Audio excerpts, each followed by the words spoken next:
آج اسرائیلی قیدی الیگزینڈر سوربانوس جو رہا ہوا ہے، اس نے مقبوضہ اسرائیل میں ایک حیرت انگیز بیان دیا۔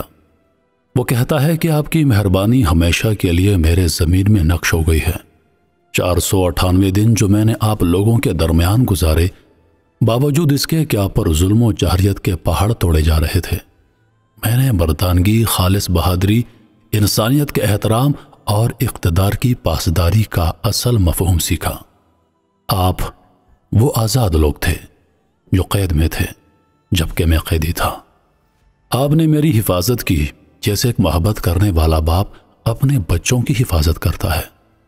آپ نے میری صحت، عزت اور وقار کو برقرار رکھا، حالانکہ میں ان لوگوں کے ہاتھوں میں تھا جو اپنی زمین اور اپنے مرحوم حقوق کے لیے لڑ رہے تھے، اور جبکہ میری حکومت ایک محصور قوم پر بدترین نسل کشی کر رہی تھی، آپ نے کبھی مجھے بھوکا یا ذلیل نہیں ہونے دیا۔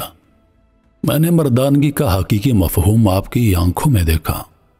میں نے قربانی کی اصل قدر تب سمجھی جب میں آپ کے درمیان رہا، اور جب میں نے دیکھا کہ آپ تباہی کے ہتھیاروں سے لیس دشمن کے مقابلے میں ننگے جسموں کے ساتھ مسکراتے ہوئے موت کا سامنا کرتے ہیں۔